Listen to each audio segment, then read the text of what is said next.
Fatma. Bonjour à tous, je m'appelle Cyrine. Bonjour à tous, je m'appelle Victoria. Et nous sommes élèves en classe de CM2 dans l'école Lapin Blanc. Et bienvenue dans notre émission. En direct des rencontres de la classe 2R à Marseille. Dans cette émission, nous sommes ravis de recevoir Capucine. Bonjour Capucine. Bonjour les enfants. Pouvez-vous vous présenter, s'il vous plaît ? Alors je m'appelle Capucine et je suis formatrice au tiers-lieu éducatif L'étang de l'enfant, un lieu que vous connaissez, n'est-ce pas ? Oui. Et ce lieu, en fait, c'est un lieu qui rassemble et qui accueille tous les adultes qui travaillent avec les enfants de Marseille, les enfants de 3 à 11 ans. Et c'est comme une sorte d'école pour les adultes où on expérimente plein de choses pour mieux travailler avec les enfants. Merci. Quelle est votre passion au quotidien ? Alors ma passion au quotidien, je n'arrive pas forcément à la faire au quotidien, mais j'ai une passion depuis quelques années, c'est dormir en hamac dehors. C'est ma grande passion. Donc dès que je peux, dès qu'il fait suffisamment beau, je prends mon hamac, ma voiture et je vais dormir dans la nature. Ok, merci. Pourquoi avez-vous voulu faire ce projet, entre guillemets, sur les arbres ? Alors ce projet sur les arbres, c'est d'abord un projet pour vous les enfants. En fait, est-ce que vous savez combien d'arbres il y a à Marseille ? Non. Est-ce que vous savez combien d'arbres il y a dans votre cour de récréation ? 5. Et dans la rue en face de l'école ? On ne sait pas. En fait, le projet Arbres de ma ville, c'est d'abord se poser des questions sur les arbres, avoir envie de les rencontrer, avoir envie de se dire, mais qui sont tous ces arbres ? Quelle espèce c'est ? Quelle essence ? Combien il y en a ? Pourquoi est-ce qu'il y en a plus dans votre école que dans l'école d'à côté ? Pourquoi ? Pourquoi est-ce qu'il y a des arbres qui sont très vieux à Marseille et d'autres qui sont encore tout petits ? Pourquoi il y en a qui sont en ligne et d'autres qui sont organisés un peu n'importe comment ? Et à votre avis, comment est-ce qu'on fait pour répondre à ces questions ? Il faut les compter ?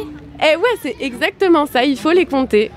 Et du coup, le projet Arbres de ma ville, c'est de proposer aux enfants, accompagnés par des adultes, ça peut être vos animateurs, les parents, les enseignants, d'aller compter tous les arbres de Marseille pour répondre à des questions. Et surtout, en fait, le but, c'est pas forcément juste de les compter, mais c'est de se rendre compte qu'ils existent et qu'ils sont hyper importants pour nous. Et une fois qu'on sait qu'ils sont là, et tous les jours, on les voit et on y prête attention et ça nous fait du bien. Ok, merci beaucoup. Quelle est votre espèce d'arbre préféré ?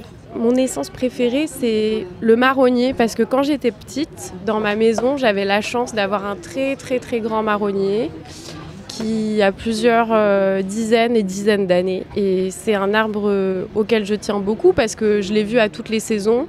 Quand j'étais petite avec mon petit frère, on ramassait les feuilles l'automne et c'était très chiant.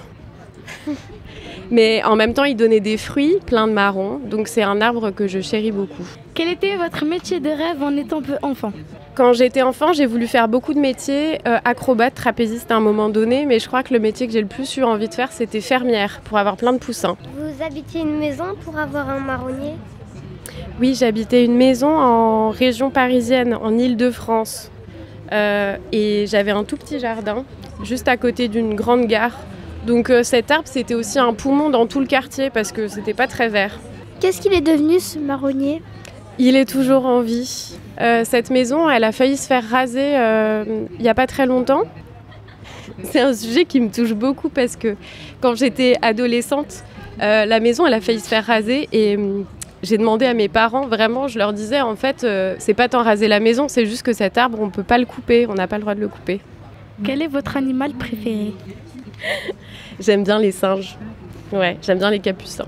Pourquoi êtes-vous ici sur cet événement ? C'est une très bonne question parce que en fait, je me suis échappée. Mais là, juste maintenant, il y a un atelier dans le parc qui se déroule autour de Arbres de ma ville où on présente le projet dont on parle là à plein d'adultes pour qu'ils puissent ensuite en parler aux enfants dans les écoles. Donc c'est pour ça que je suis là ce matin. Est-ce que vous, ça vous donne envie de participer à Arbres de ma ville, ce que je vous ai dit ? Qu'est-ce que vous en pensez de ce projet ? Pour moi, ce serait sympa et rigolo de trouver à chaque fois un arbre, son espèce aussi d'arbre préféré. Et il y a peut-être des arbres qui se ressemblent un peu beaucoup, dont on peut se tromper, ou je sais pas. C'est une très bonne remarque. En fait, c'est très intéressant ce que tu dis parce que si on se trompe, c'est pas grave du tout. En fait, on entre des données. Des données, du coup, c'est des informations qui concernent les arbres. Entre autres, c'est la hauteur, la circonférence, donc le tour du tronc, et l'espèce. Et déjà, si tu le repères et que tu sais sa localisation, déjà, c'est une donnée très importante qui nous intéresse beaucoup.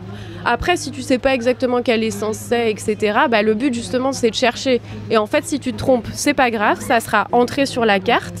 Et le reste de la communauté, des enfants et des adultes qui participent, pourront venir corriger, si eux, ils ont la réponse. Et en fait, ça serait très intéressant pour savoir les races, les espèces des arbres. Tout à fait, parce que moi, je suis pas du tout spécialiste des arbres. J'adore les arbres, mais je suis pas une scientifique. Donc, ça m'intéresse aussi beaucoup, tu vois, d'en savoir plus sur tous les arbres qui nous entourent à Marseille. Est-ce que votre passion sur les arbres vient de votre marronnier ? Je pense que oui, quelque part ça vient du marronnier. Après, j'ai eu la chance d'avoir un grand bouleversement dans ma vie. C'est que j'ai habité en Guyane française pendant 2 ans. Et là-bas, j'ai vraiment rencontré beaucoup d'arbres. Et les arbres, être entourée d'arbres, ça m'a vraiment rendue très heureuse. Et c'est à partir de ce moment-là que je me suis dit, oh là là, il faut continuer à parler des arbres, c'est important.